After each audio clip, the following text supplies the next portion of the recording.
to change my lighting a bit here. There we go. Is that a little bit better? Seems a little bit better. Okay.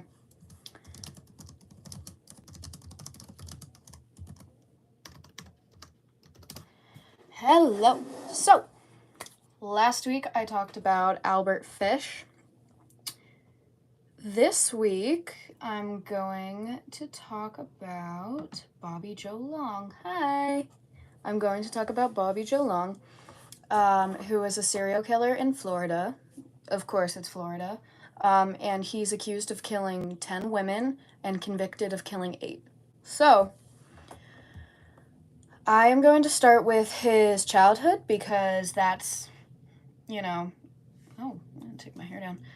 Because that's typically where all the problems start, because, serial killers are certainly interesting beings, and that means that they have interesting upbringings. So, unlike last week, this week I actually prepared notes instead of just going off of my memory, which is still good enough, but could always use some more detail. So this time I have the detail. It's probably going to be a longer stream. So if there are any questions, let me know. And I will try to make it interesting. I'm not sure how interesting it's going to be if I'm just reading off notes, but we shall see. Okay, so just jumping right in. Bobby Joe Long, or his legal name, Robert Joseph Long, which Bobby just makes him seem so much less scary, but this guy, I hate him with a burning passion. I despise this man. He was born October 14th of 1953 in West Virginia. He is an only child, and his childhood was certainly, I would say it's pretty average, but he did have issues with his parents. So Bobby's mother was very neglectful, and he had a lot of injuries. He had many, oh, hello. I have a very bad paper cut that I just found. Anyways, so yeah, Bobby got a lot of injuries as a young child. So, other than the injuries, he was actually born with a genetic disorder. I don't know what the medical name for it is, but it's a rare condition that is called 47XXY, which means he has an extra chromosome. And with that extra chromosome, typical symptoms mean smaller testicles or infertility, poor motor control, difficulty reading, and unfortunately for Bobby, this also included growing breasts at the age of 12, despite the fact he was born male. So with this rare condition, it definitely made it so he got bullied. He hated himself a lot. And so at the age of 12, he had a operation to remove the extra fat on his chest because of this rare condition. So not only being born with a rare condition, but also getting a lot of injuries at a young age, Bobby was definitely messed up. So his mother was a waitress and a bartender, and his parents got divorced at age 10.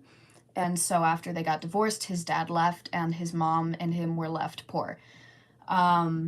So with a mother with 2 jobs, her name was Luella. I'm not sure how to pronounce that. But with 2 jobs and being a bartender, she did work nights, so they would barely see each other. Bobby's mom would be out until 5 or 6 a.m., and that is the time Bobby would go to school. So they really had barely any time to spend with each other. Sounds like he has some mommy issues. Just saying.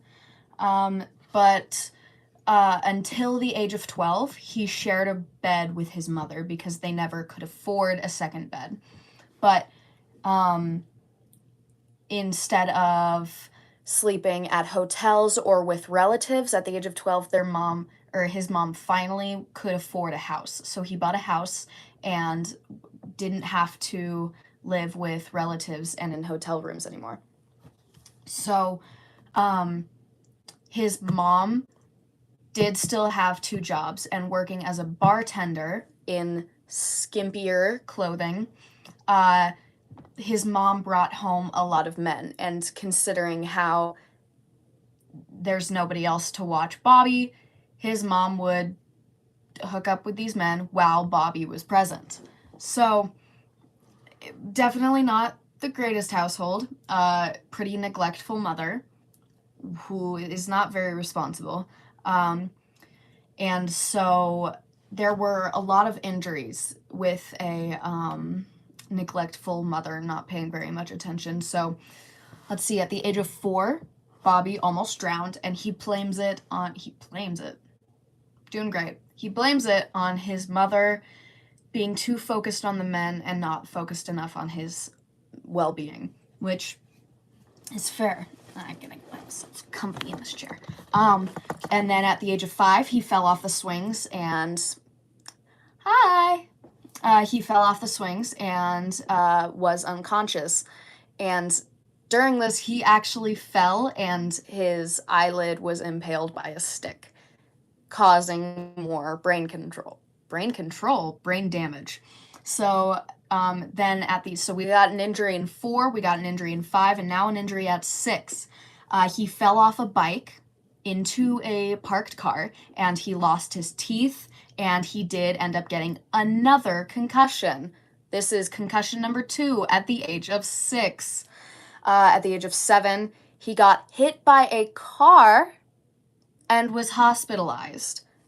Another concussion. Isn't that so fun? This resulted in him having a deformed jaw. So with deformed jaw and missing teeth, he was bullied a lot in school. And at the age of 7, he got hit by another car. Imagine getting hit by 2 cars in 1 year. This guy must either be very, very unlucky, somebody's trying to kill him, or we can blame it on the poor motor control due to his rare genetic condition. So then at the age of 8, he fell off of a horse and hit his head again. This is concussion number, 4 or 5? And then at the age of 9, he fell off of a fence and had to get stitches in his head. And another concussion. How many concussions can one person get? Aw, thank you. So after all of these injuries, he definitely wasn't doing the best mentally. He still hated his mom, and so at the age of 12, he started verbally abusing his own mother. Okay, that's a new one. I have not heard that one before from serial killers. I've heard of it the other way around. This is a new one, for sure. And so by the age of 13, he ended up killing his dog. He had a dog, and then he shot the dog because he thought his mother loved the dog more than him. I mean, who wouldn't? Good Lord. So, following that, in grade 10, he dropped out twice and then eventually was expelled from school. So after having a poor education, he actually failed the 1st grade. He enlisted in the military. How many serial killers have been enlisted in the military?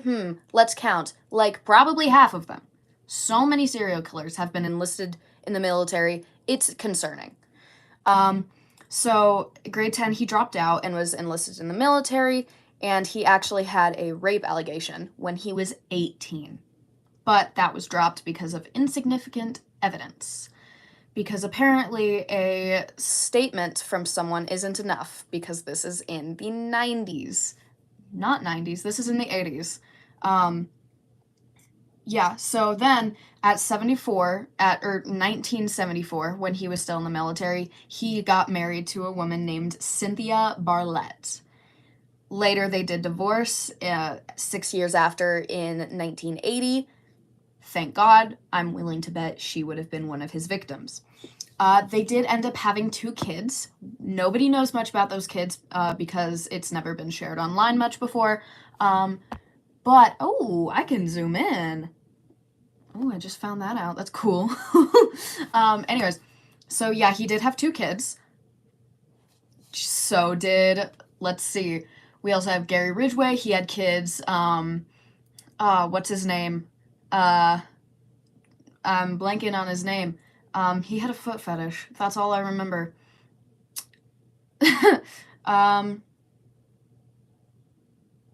Oh my gosh, I'm really blanking on this guy's name. But then, so Gary Ridgway, John Wayne Gacy, let's see, the guy that I can't remember the name of. Oh my god, it's killing me. Hold up. It's in here somewhere. It's in here somewhere. Oh my goodness gracious. Where in the world? What is it? Jerry Brudos. It's Jerry. Jerry Brudos. He also had kids. So many serial killers have kids and a normal life. It is also concerning. Military, normal life. How many serial killers walk amongst us? This is terrifying. Anyways, so yeah, he divorced from his wife in 1980. But before that, the year that they got married, which was in 74, he had a really, really bad motorcycle accident, leaving his helmet cracked. He was left with permanent brain damage. Imagine that, permanent brain damage after all of those concussions as a child. He was left with permanent brain damage. They nearly amputated his leg.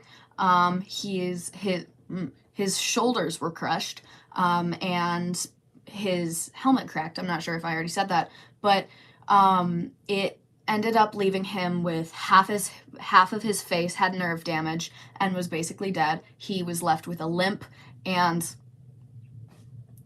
definitely more brain damage than he had previously.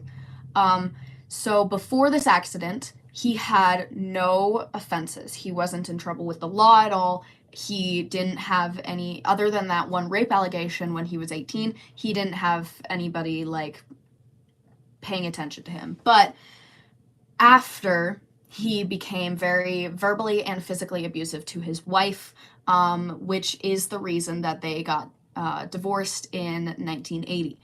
And then he was actually arrested after his accident for abuse against his wife. And something else that is very, very important, but kind of gross to mention, his sex drive went up a lot. So from before the accident, it was normal, it was average. Him and his wife had sex 2 to 3 times a week. But then after his accident, it turned to 2 to 3 times daily. So it was an unhealthy amount that definitely was concerning. So after that increased, his wife wasn't enough for him anymore, so he started raping neighborhood women. He would go into their houses, making sure that the husbands weren't home. He would tie them up, gag them, and he would rape them. So, sorry. After that, he moved to Tampa, Florida in 1983. And he developed really bad anger issues. He would be triggered by sound. He would be triggered by females telling him what to do. He was really angry at females. And at one point, when his mom came over to visit him, he was so upset with his mother that during a family event, he ended up spanking his own mother in front of all of his family, which was embarrassing and shameful for his mother. And that's what he liked, because he felt neglected by his mother and he felt like he needed to reflect that back. I don't know why I'm talking so much with my hands right now. So after moving to Tampa, Florida, he moved in with a friend And he would continue to rape her as well. After moving out of that house, he became the want ad rapist in Florida. So he would see ads in newspapers for people selling couches, TVs, furniture, offering jobs. He would see these ads and he would go to said destination during the day when he was sure that other people would be gone at work. He would tie, gag, and rape all the women who were offering this furniture. And it is known that he has raped 50 plus women.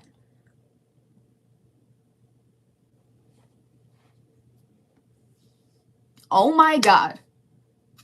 This man should have gotten that leg amputated when they had the chance. Okay. After this, the want ad rapist, as he was known, was on the FBI's watch list. They were actively looking for him, actively seeking him out, but he avoided capture for years, and it wasn't known that he was the want ad rapist until he confessed later when he was captured. So, talking more about his MO, which means modus operandi, his MO. He didn't have a specific type in victims, unlike Ted Bundy. Ted Bundy did like brunettes, he liked college girls. However, Jerry Brudos is a totally different killer. Bobby, what's up with these names? Teddy, Bobby, Jerry. Don't name your child Jerry, Bobby, Teddy. Don't name them Jeff. Don't name them Albert. Don't name your child... God, there are a lot of Teds and Eds. Oh my god, don't name your child Ed. Absolutely not. Anyways, I'm getting off track. So, his MO would be any woman who approached him. He would go to bars, he would go to strip joints, and he was especially seen on Nebraska Avenue, which was just a lane. So he would wait there for women to approach him, and if they approached him offering him prostitution, then he would consider them manipulative, dirty, and he thought that they were menaces to society. So he would say yes.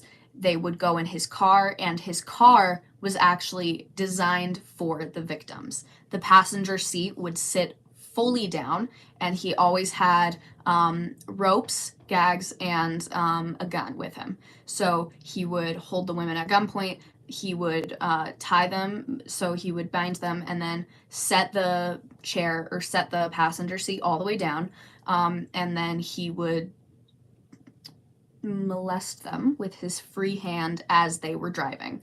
So I should have put a trigger warning on this. I really should have put a trigger warning on this. So yes, he would molest them as they drove, and then he would drive to secluded areas in the forest where there he would rape and either strangle or shoot, most of the time strangling women, to then he would, probably, and then he would he would put them in their car, and then he would dump the bodies on the side of the road most of the time, or just leaving them in the woods. Pardon me. He did believe that these women deserved it. And so his first ever victim was named, oh my gosh, I'm gonna butcher this. She was a Vietnamese woman named Nguyen Thai Long. I'm so sorry. And he lured her into his car, drove her to the woods where he raped and killed her, and then he ditched her body on the side of the road. That was first of 10 victims. I could not find the other victims. I didn't have enough time to research. I apologize. But I am aware of the 8th and 9th victim. Even though he was only charged for 8 murders. It is a well-known fact that he did kill 10, which does in fact make him a serial killer, because in order to be considered a serial killer, you have to kill more than 3 people, 3 plus people, and then you would be considered a serial killer. So, after his first victim, Miss Long, he had 7, and then number 8 was Lisa McVeigh, which is a very famous case because she was the one who got away. She was the victim who he let live. Lisa McVeigh was a 17-year-old girl who worked at a donut shop. She worked at said donut shop in order to provide for her grandmother, who she was living with. She was kicked out of her mom's house where her mom, and her sister lived. Her mom was a drug addict and abused Lisa and her sister, so Lisa was kicked out and sent to live with her grandmother in order to take care of her grandmother. Her grandmother did have a boyfriend who repeatedly abused, molested, raped, and held Lisa at gunpoint. So this boyfriend isn't the greatest stepfather. And so Lisa was Lisa was exposed to rape and abuse all of her life. I'm so sorry. So after one night, Lisa decided that she was done. She was going to end her life. She wrote a note and went to the donut shop, said goodbye to everyone, made sure that they knew she appreciated them. And so on her way home from the donut shop at around 2 a.m., because she worked the late shift, she was intending to end her life, but then she saw a red car that had been there previously. So it seemed as though there was a stalker. So this red car creeped up behind her, and she didn't think much of it until she realized she had seen this car multiple times nights before. It was a red car. I don't remember the brand. I suck with cars. There should have been a trigger warning. I am very sorry. I definitely will be putting a trigger warning. So after that, so the night there was a red car, and then it went ahead of her, and she just continued on her bike on the way home. The car had hit around a corner, and Lisa was pulled off of the bike by her hair and dragged into the car. She did not resist, and she did not fight because she believed that this would just be a rape.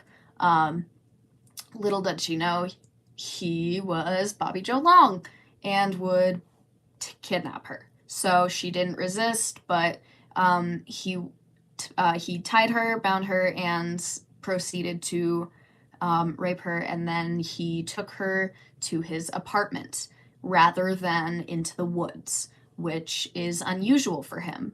But Bobby knew that this case was different because, unlike his other victims, Lisa did not go to him. He went to Lisa. He kidnapped Lisa instead of Lisa going to him. So it was different for him. Lisa told Bobby that she was 19 years old and that her name was Carol, which was not true. As we know, she was 17 and her name was Lisa. So after going to his apartment, she was blindfolded and she really tried to remember the steps. There is a movie about this. It's called Believe Me, and the actor Katie Douglas plays her. Katie Douglas has played many victims in many kidnapping movies. She's a fabulous actress. You should definitely check it out. The film Believe Me about Lisa McVeigh did make me cry, though. It was very sad. But it definitely made me understand it more, which I think is very important to understand what the victims went through as well as the killer themselves. So, oh my gosh. I got a paper cut. It's really bad. Oh my god, you can't see it.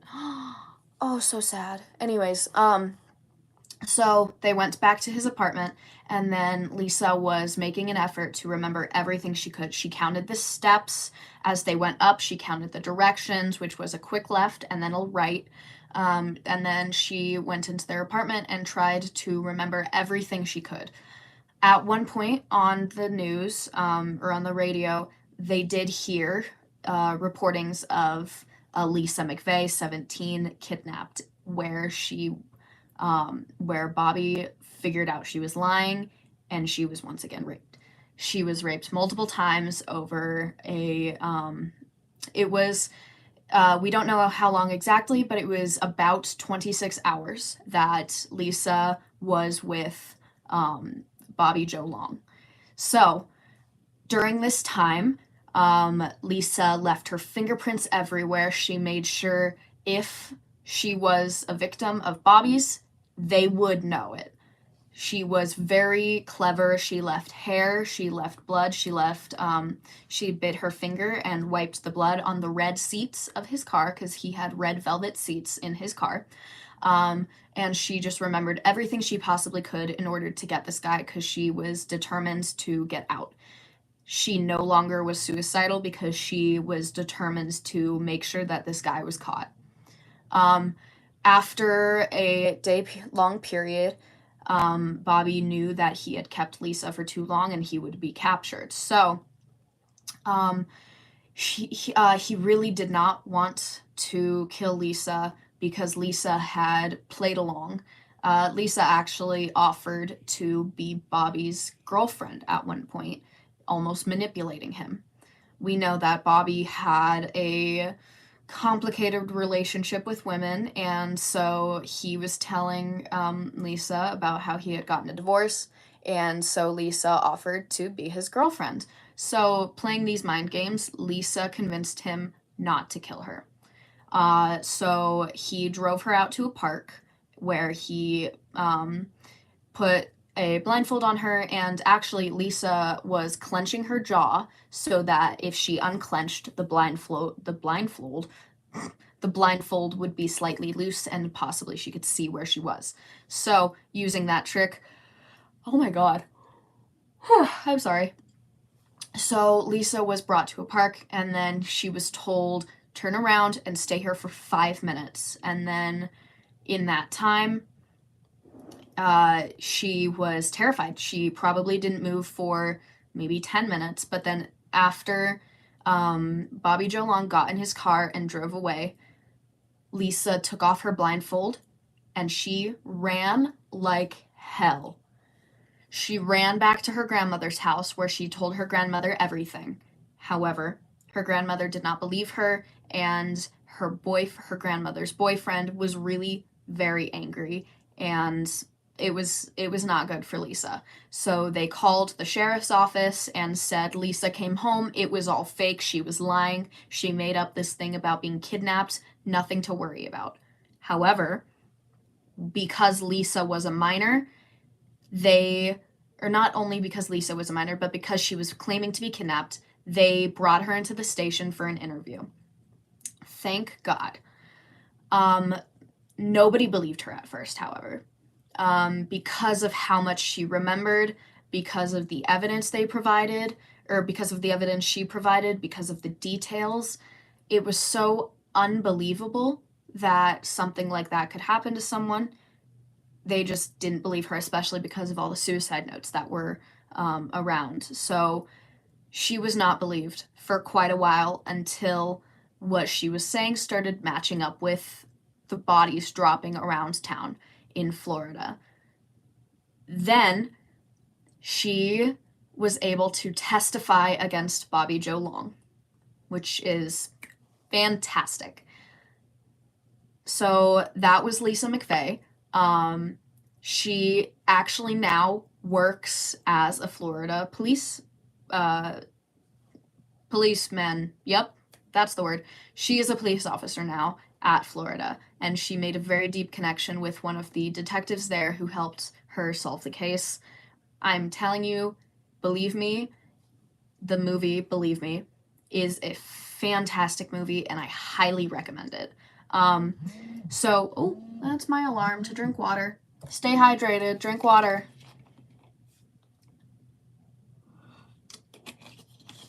Okay, so after Lisa McVey, 2 days after Lisa McVey, the movie is called Believe Me, and it's with the actress Katie Douglas playing Lisa. And at the end of the movie, actually, Lisa McVey, the real Lisa McVey, shows up and tells you how it changed her life. It's truly inspiring. I can do a much deeper dive on Lisa McVey if you would like. So actually, 2 days after Lisa McVey, somebody named Kim San was kidnapped. This was the 9th victim of Bobby's in North Tampa. Kim, she fought back. She yelled, she screamed like bloody murder, and she was really strong. Excuse me. So even though he was determined to rape this girl, he was way too tired after she put up such a fight. Kim, as the badass she was, fought, she screamed, she bit, she scratched, she kicked. Oh my God, this woman was very brave. She did end up dying because Bobby strangled her, and after she fell into consciousness, she woke up again and started fighting back again. Absolute queen. Yeah. So, she did end up dying though, but because of how much of a fight she put up, Bobby was way too tired to assault her. So, I guess that's a kind of a win. Probably not, but somebody put up a fight, and that's amazing. So after his 10th victim, because that was his 9th, after his 10th victim, he was apprehended on November 16th of 1984 using Lisa McVey's information, especially the information on the car. The information on the car is what was very, very vital because it wasn't a popular car. It was a red car. That's all I remember.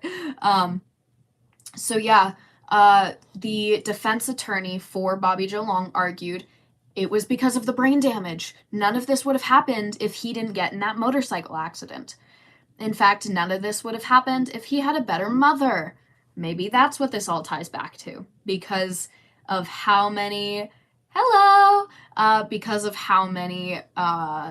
concussions he had as a child, and the car accident he got in, it was clear that he had brain damage. It showed up on scans. There was no doubt. He took tests. However, the brain damage alone was not enough for the jury because it did not convince them that he should get the... That's a funny story. I don't actually have a nose piercing. This is fake. But I am getting one soon. I'm sorry for lying to you guys. I'm so sorry. Thank you, by the way. But yeah, it's not an actual nose piercing. I'm so sorry. My secret has been revealed. Anyways, but yeah, he was sentenced to death in 1985. He was sentenced to death in 1985 because the jurors was not taking this bullshit. I know, right? I wear it every day, so it definitely looks real. But the jurors did not think that this brain damage, it's all because of the brain damage thing. They did not take it. So he was sentenced to death by electrocution and put in Florida State Jail. Does that sound familiar to anyone? I wonder why. Probably because Ted Bundy was in Florida State Jail at the same time. Why don't we just let all the serial killers have a party together? Just throw a party with all the serial killers. That'd be fantastic. So Ted Bundy was in Florida State Prison from 1876 to 1879. And so Bobby Joe Long was in there from 1885 or 1985 all the way until 2019 when he was finally put to death. He was on death row for years, like decades. So 2019, he was put to death for using lethal injection rather than the electric chair, because that's more humane, even though serial killers don't deserve humane. Argue with me. Do it. After his death, his case is definitely looked into a lot because of the brain damage he suffered. A lot of psychologists think... Yeah, I do. I do have a hyperfixation on serial killers. I know a lot about them. I don't think it's rude. The psychology of it was definitely capturing and interesting to a lot of people. People think that it was because of the shame and rage he felt because of his mother. A lot of people blame it on his mother's neglection, even though uprisings are not the only reason for a serial killer. It is a lot of the psychoticness that they were just born with. So I do think that a contributing factor was the neglection from his mother, but I don't think it's the only reason. I think that it's just he was born messed up. He was born with a genetic disorder that made his life hard. He was born with a bad mother that made his life hard. Just a bad combinations of things that really made this serial killer. However, even people with these conditions and with these upbringings, they don't become serial killers. So you cannot blame it on the mom, even though she could have been better. And it is actually known that the most savage serial killers are the ones who feel... psychology is fascinating, in my opinion. The most savage serial killers are the ones who feel diminished by females. So, definitely interesting. So that is the case of Bobby Joe Long. Complete asshole. Definitely burning in the depths below. So that is episode 2. I wonder if I should... I know, psychology is fascinating. I love it as well. If you guys want me to go deeper on the psychology of just serial killers and all, other than focusing on just one, I can do more cases if you have requests. I can talk about just a murder rather than... Most serial killers have either mommy or daddy issues, or they are just bullied. A lot of serial killers have mommy issues.